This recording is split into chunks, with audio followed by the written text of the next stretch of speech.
Keeper of the Lost Cities. Chapter 33. Adam led her along the banks of the river that cut a winding path through the heart of Eternalia. Do you know what these trees are called? He asked, pointing to the mammoth trunk all around them. Burnt sienna barked braided up to the hunter green leaves, which fanned out like paint brushes. No, Sophie admitted. She had seen them around. There were even a few at Havenfield, but she never thought to ask what they were. Their full name is Perfoliage palmae, but everyone calls them the pures because their leaves filter the air, keeping out any pollution or impurities. Every house and city has at least one to keep the air clean. And with so many growing here, Eternalia has the freshest, crispest air in the world. He frowned at the sky, where a tinge of grey fuzzed through the blue. Well, it does when there isn't a fire nearby, but that's not important. Do you wonder why I asked? Nodded. I was thinking how strange it is that you don't know the name of one of our most common trees, and yet you knew the name and location of a star only a handful of us have ever heard of, and only the counselors know how to find. She stared at her feet. I don't know why, honestly. I know, Sophie. No one thinks what happened is your fault, but we are concerned about what else might be stored away in your mind, in that mind of yours. Her head snapped up. You think there's other stuff? It's possible. You knew how to read the cipher runes on the scrolls, didn't you? Her blood ran cold. Was that what Quinlan meant about her being a keeper all those months ago? But how would you? How would it get there? We don't know. The hesitation in his voice said otherwise, and it made her desperate to shove it into his thoughts. But she was in enough trouble already, and maybe she didn't want to know. Is that what Emery said to you at the end? She remembered Alden's quick nod. He told you something telepathically, didn't he? You are observant, aren't you? He sighed. He was giving me another instruction for you. Her stomach lurched. Is it bad? Of course not. Come with me. He took her hand and led them to the edge of Eternalia, where a row of identical crystal castles glowed pink and orange in the sunset. Where are we? Sophie asked as he led her toward the farthest one. These are the counselor's office. You have an appointment with Counselor Terrick. Her legs went weak from nerves, and she missed a step on the way to the door. Alden steadied her before she fell. The door opened before Alden knocked, and with an elf with wavy brown hair and an emerald encrusted circlet examined Sophie with curious cobalt blue eyes. She dropped a shaky curtsy as Alden bowed. Do you want me to stay? Alden asked. Tarek waved him away. It works better one to one, you know that. Then I'll be back in 10 minutes. He squeezed Sophie's shoulder. Just relax, Sophie. No reason to worry. She nodded, her mouth too dry to speak. Tarek led her inside to an oval sitting room off the main entryway. He motioned for her to take a seat in one of the plush armchairs and sat across from her. Did Alden explain why you are here? She shook her head, unable to find her voice. He laughed, a soft, pleasing sound which rang off the crystal walls and lifted the heavy atmosphere of the room. There's no need to be afraid. What's about to happen is quite an horror. Parents beg me to do this for their children, and I refuse. Causes too many problems. He sighed. It's quite a burden being the only descrier. He seemed to be waiting for a response, so she nodded again. You have no idea what that means, do you? She hesitated a second before shaking her head. How delightfully refreshing. It means I can sense potential. So you can see why parents are always clamoring for me to meet their children. I used to agree, but then I noticed how often it backfired. Potential is nothing if it's never lived up to. Now is it? She cleared her throat, realizing she hadn't said a word since she had arrived. No, she speaks. I was beginning to wonder if you had forgotten how. He smiled. I know you're nervous, Sophie, but I promise you have no reason to be. The council decide the council decided that, given today's unusual circumstances, it might be a good idea for me to see what I sense about you. It's painless, I promise. All I have to do is hold your hands and concentrate. Do you think you can handle that? He extended his hands to her. She hesitated half a second before placing her hands in his.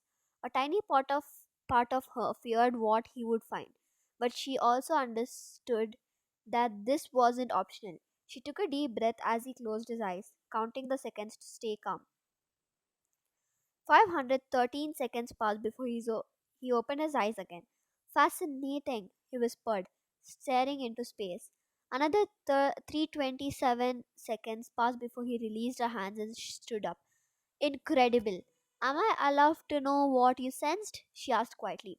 I would tell you if I knew what to say. I felt something strong, but I couldn't tell what it was. She already knew the answer, but she had to ask. Has it ever happened before? No, it's definitely a first. He moved toward the door, opening it before Alden could knock. Alden glanced between Tarek and Sophie.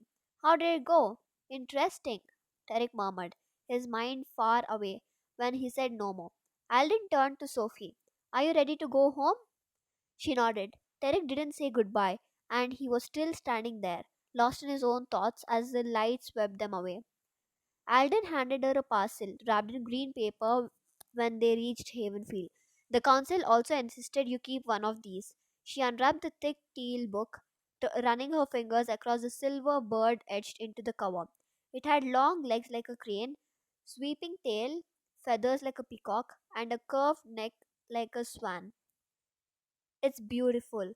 It's a memory log. He opened the book to the smooth white pages inside. Has Tygan taught you how to project? She nodded. Good. The council wants you to keep a track of your memories to see if we find any that aren't yours. How do I do that? They couldn't expect her to record every memory she had ever had. That would be impossible. Just record anything that seems important and record all the dreams you remember. She bit her lip. Even the nightmares? Have you been having nightmares? Sometimes. Since school started, she had stopped having them every night, but at least once a week she still woke up in a cold sweat. Sometimes I dream that my family is trapped in a burning house trying to get out. She shivered as the terrifying images flashed through her mind. Alden was quiet for a second before he said softly, your family is safe, Sophie. You have no reason to worry about them. She met his eyes. You won't tell me what's going on with the fires? He took a step back like he needed distance between her and her question. Do the fires have something to do with me? She held her breath as he seemed to debate about his answer. I don't know, he whispered, which is why this memory log is so important. I'll be checking it regularly to see if there's anything useful. Make sure you record those nightmares. She nodded. There's a good girl. He pulled her in one for a one more hug, then froze. You haven't told Grady and Adeline about those dreams, have you? No. Why? Jolie died in a fire. Didn't they tell you? She shook her head. They never talked about her. I don't think they know that I know. Sadness crept across his face in thin lines.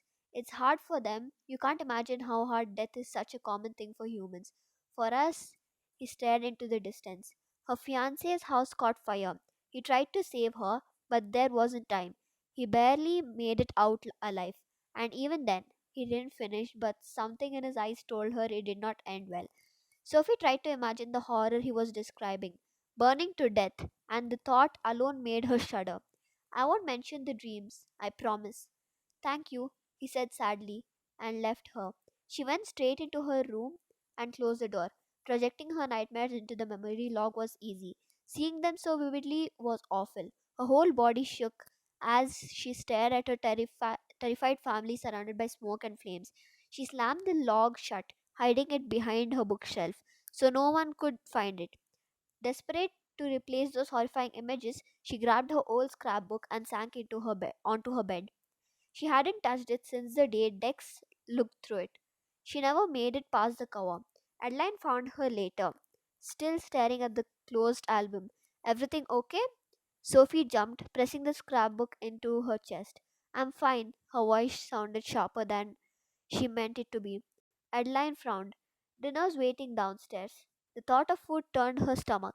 I'm not really hungry, but thanks.